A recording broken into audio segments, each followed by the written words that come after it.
TROQ is one of my favorite episodes of Teen Titans. Not in a narrative-focused or overarching plotline sense, but rather in a more thematic way. On the upside, it's very nuanced, relatable, and informative in the way it conducts itself. On the downside, it's about prejudice and racism. Let's get into it.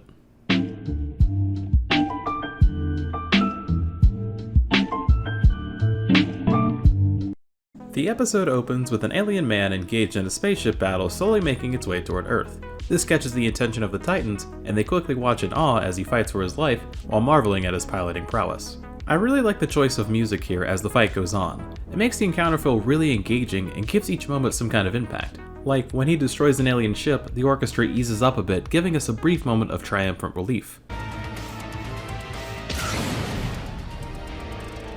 That guy's a great pilot. Or how we get an interjection of trumpets for him simply ejecting out of a ship to fight his attackers directly.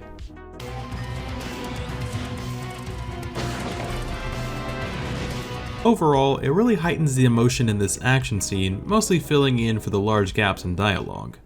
You're going down.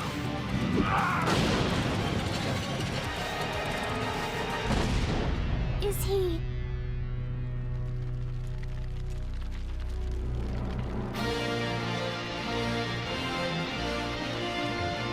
Yo, was he just chilling in that fire this whole time?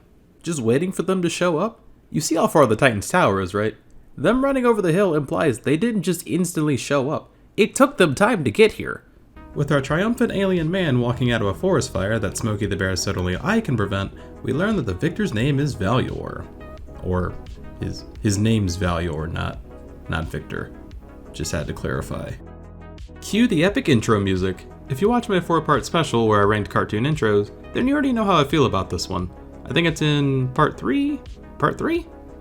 Nope, my mistake. It's in part 4. I know that because it's in the thumbnail. Coming up with thumbnails is hard, man. With his attackers swiftly taken care of, val-yor reveals that he comes from the planet Vernathia. The Titans look at this man in awe and compliment him on his amazing piloting skills. Then, naturally in turn, the Titans introduce themselves, though val-yor doesn't give the response we were all expecting. Val-yor, I welcome you to Earth. I see you have a Tamaranian. Yeah, Starfire's part of the team. It's that cold attitude towards Starfire that kinda throws you for a loop. While it does stand out to us as a viewer, his comment didn't mean much to the Titans at the time. Heck, not even Starfire noticed the rudeness in his statement, and it was directed at her specifically. You could argue that her naivety around Earth customs is the reason why she didn't catch on to that, despite val-yor also being an alien, though in my opinion, val-yor already feels like a superhero who's familiar with Earth's customs, especially given that his grasp of the English language feels more natural than Starfire's.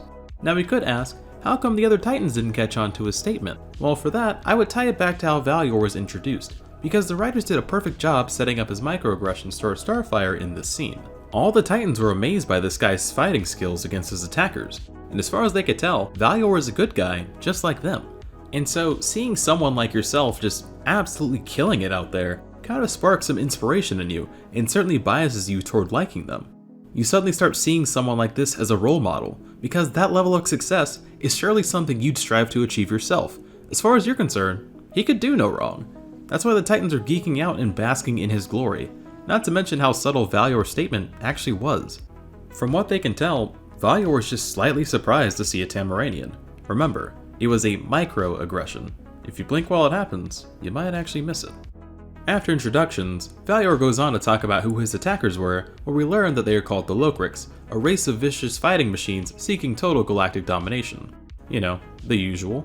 He goes on to say that the Locrics view themselves as superior to all organic life, which is kind of ironic, as val-yor seems to think himself superior to all Tamaranians, or at the very least, all Tamaranians are inferior to everything else. While his form of active discrimination isn't as extreme as the Locrics, fundamentally, it doesn't make him any much better than they are. So how do we stop them from trying to take over Earth? I'm on a mission to hit them where they live. Sentient, the mother planet. And I'm taking a Class 5 quantum eradicator. Once I plug it into their central power core, it'll shut them down forever. With val-yor having laid out the plan, the Titans agree to assist him. Moments later, the Titans are off in space aboard his ship. During these moments, the admiration between val-yor and the Titans continue, whether it's val-yor telling them of his heroic tales, or giving everyone a cool job to do on the ship. Well, everyone except for Starfire. It's during these moments that you need to pay attention to the interactions between these two. While he doesn't actively make any rude gestures or throw harsh words her way, you can really feel his alienation towards her through his stoic and silent demeanor, completely ignoring her existence until she speaks up. It's quite impressive how his character can evoke so much emotion in you without even lifting a finger. Soon, the ship would come under siege from the Locrics, who are planning to detonate the bomb Val-yor has on board, which the Titans do help him defend. The battle goes well for the most part, though Val-yor's aggression towards Starfire is exceedingly growing as he ridicules every move she makes. I wish to apologize. I did not mean to endanger your ship. I was only trying to help. I don't need any help from a stupid TROQ. Oh snap, he said the title! Roll the credits! Actually, no, don't do that. I might get copyright claimed. Having been called a TROQ by Val-yor, which translates to the word nothing, the full weight of his discrimination is starting to have an effect on her, with her slowly being more distant from the team and purposely alienating herself from mission briefings. Naturally, the Titans are a bit curious to why she's acting so differently, but with her response, she actively chooses to deal with Val-yor's hatred on her own, seemingly not wanting to get the other Titans involved. While I suppose this is a little self-sacrificey, I think she severely underestimates how much her friends would back her up if she told them the situation. However, given the urgency of the mission, she finds it best to just grin and bear the pain alone. And it's at this point we start to realize that Val-yor has the social balance of power as long as the other Titans look up to him. And it's with this power he begins to openly gun for Starfire, with his first move having her to go out alone to disable a minefield blocking their path. Our ship won't be able to pass through the minefield. If one goes, they'll all go. This is a job for you, TROQ. Look, I know he said it again, but I promise I won't play the... Okay, I'll stop. Val-yor, you are such a brave warrior. Are you sure you do not wish to move these devices yourself? Of course I could move them, but I'm needed inside. Only an experienced pilot can navigate through here. It's nice seeing Starfire trying to essentially call him out as a cowardly warrior for not dealing with the mines himself. But, like we've already established, Val-yor holds all the social power right now. Unable to verbally confront him, she now makes an effort to prove herself to him by going through with his risky plan. While there were a few issues here and there, her opening of the minefield was successful.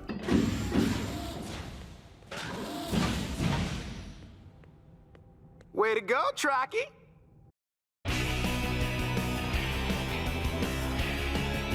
God, I'm really playing with fire right now. Unbeknownst to Cyborg, he just unintentionally called her a slur, prompting her to be angry with him, naturally. However, while this interaction does make her further upset with Val-yor's treatment of her, this does get her to open up to Cyborg about Val-yor's racism. You know what it feels like to be judged simply because of how you look? Of course I do. I'm part robot. Let's be honest, you thought he was gonna say it's cause he's black, didn't you? Don't lie to me. I know you did.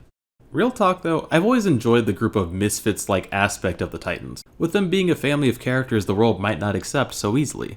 I'll never forget this line Cyborg said to Raven in the episode, Go. Mind telling me why you're always by yourself? You heard the kid. I don't exactly fit in. He's green, half of me is metal, and she's from space. You fit in just fine. This scene lives rent-free in my head and I will never evict it. This scene between Starfire and Cyborg is just a touching moment. You can really see that spark in her eyes when she realizes she has the strong support of her friends, thus making her smile again for the first time. Once Robin finds out how Val-yor has been treating her this entire trek, my boy was instantly ready to throw down. But Starfire advises against it due to the severity of the current mission, setting her hurt feelings aside to make sure they at least accomplish their goal first, which is pretty commendable. Starfire, while typically naive to social situations, has been extremely mature and patient throughout the entirety of Val-yor's racist actions. It really sends the message that at an individual level, you shouldn't use direct violence to push back against a racist like Val-yor, because in his eyes, you're only proving his point about how violent he perceives Tamaranians to be. With the group now having arrived at the homeworld of the Locrics, it's time to finally put an end to this mission and plant the bomb. Val-yor claims he can plant the bomb himself, but still wanting to disprove his racist ideas about Tamaranians to be wrong, Starfire tags along to assist him, despite his disagreements. While the two are able to get the bomb set up, Val-yor gets caught in a deadly trap that he's unable to escape from.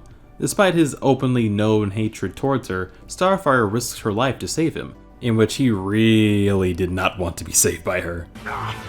Keep your filthy hands off me, TROQ! You may not value my life, but I still value yours!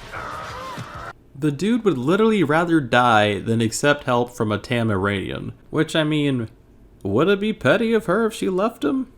You know, who's to really say?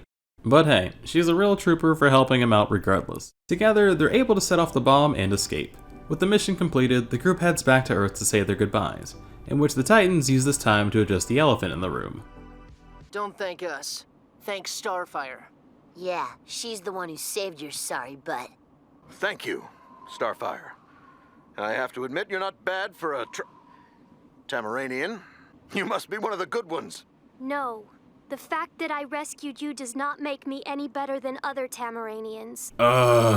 We were so close. We were close to this man learning his lesson. After everything that has transpired today, we were naturally expecting him to have learned something from this whole experience, but he didn't. And I think that's what shocked me the most. That at the end of the day, the character with extremely poor judgment did not learn to become a better person. In fact, they didn't grow at all. He actually regressed as a character. While val-yor's comment about Starfire being one of the good ones feels like a compliment at face value, the Titans are quick to call out that his words still feel like an insult. In the end, his compliment means very little to the Titans, and hopefully to you as well, because ultimately it shows that val-yor tolerates some Tamaranians as long as he personally approves of them, instead of accepting all Tamaranians despite his personal history with them. Because this isn't a story about tolerance, it's a story about acceptance. Fun fact, if you're racist towards any portion of a particular group, then congratulations, that means you're still a racist. With val-yor not getting the positive response he was expecting from the Titans, he then proceeds to call all of them TROQs in the end, which is very on brand for him at this point. Despite the negative interaction we just witnessed between the Titans and val-yor, the episode does at least leave us with a positive message from Starfire, essentially saying that there will always be mean words said by people who dislike you because you are different. You can't always change their minds about you, no matter what you do. However, there are many more people who won't judge you for your appearance or where you're from. Those are the people whose words should truly matter to you. Which is honestly just such a great message, especially one to learn at an early age. And that was TROQ. In general, this episode handles discrimination, more specifically racism, in such a nuanced way. It's able to draw upon the topic at hand without needing to be so on the nose, which personally wouldn't be a problem for me, even if it was.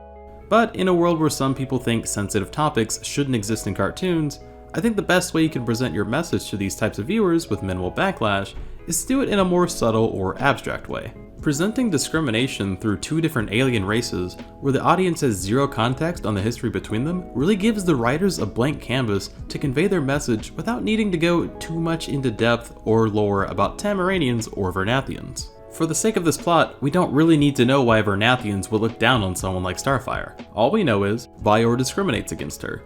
If you attempt going any deeper than that, then you could run the risk of unintentionally validating his hateful actions. Giving us a flashback or backstory of something a group of Tamaranians might have done to make val-yor hate them could give viewers the feeling that you find him to be justified in his actions. I could see the use of a backstory working in a more positive way only if val-yor's observations of Starfire's actions throughout the episode make him learn not to blindly hate Tamaranians, to actually make him a better person because of it. Which brings me to the topic of val-yor's character growth, or rather, the lack thereof. One thing that has always stood out to me about val-yor's character is how he exhibits little to no growth throughout the entire episode, with this being intentional, of course. This is one of those rare moments where a show purposely presents to us a regression of someone's character, where the more we learn and interact with this man, the less we actually like him, so much so that the Titans won't want anything to do with him by the time it's all said and done. But what makes val-yor's regression feel unique to other new characters we've met? Well, typically, when the Titans meet a new face, said character tends to butt heads with some or all of the Titans, only to have their differences settled by the end of the episode, usually resulting in them becoming an ally to the Titans. Take the Season 1 episode Deep 6, for example, where we get our first introduction to Aqualad. The Titans are venturing out into the ocean in an attempt to stop a sea-based villain named Trident. During their pursuit to find him, they meet and befriend Aqualad. While he is considered to be a friend of the Titans at this point, Beast Boy is jealous of Aqualad's involvement in the mission, as it was his ability to shapeshift into aquatic animals that made him essential for the mission, and is overall unique compared to the rest of the Titans.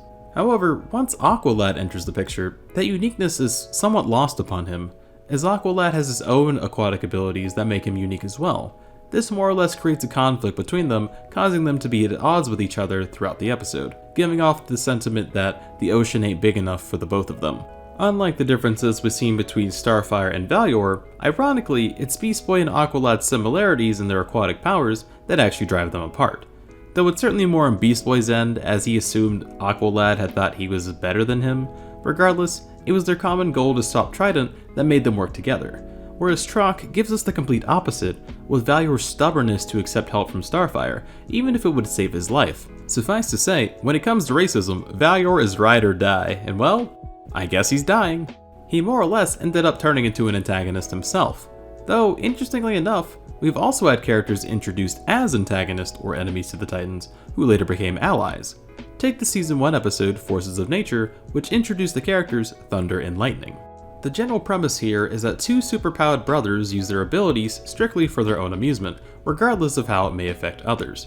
Early on in the episode, the two are depicted as no-good troublemakers who have zero regard for those around them and force the Titans to pursue them due to their chaotic antics. Due to their first encounter, Thunder is approached by Beast Boy asking him why he and his brother are doing this, to which Thunder responds by saying they do it because it's fun. Though we do get a glimpse of his attitude changing when Beast Boy points out that innocent civilians may think otherwise. Where the brothers are two walking masses of destruction, Beast Boy has the feeling that the two brothers aren't actually evil. Yes, the brothers do go on to create a giant fire monster, which is a pretty darn evil thing to do, but the episode still provides a route for them to redeem themselves after Thunder sees the error of his ways and soon convinces Lightning to do the same, having them combine their powers in a heroic effort to destroy the monster they created. Despite their differences, Beast Boy is able to see the good in them and let them prove themselves. While they did start off as a couple of villains, the episode provides a happy ending where the conflict is resolved and the two brothers are now allies. However, TROQ doesn't give us that satisfaction. It has the typical tropes of two feuding groups that should become good friends in the end, but it doesn't. And that's the realistic element about it, because it goes to show no matter how good a person you are, there will, unfortunately, always be someone who will never fully accept you purely because of what you look like. It's such a nuanced approach to this issue, and yet still so relatable. And that's why TROQ is one of my favorite episodes of Teen Titans.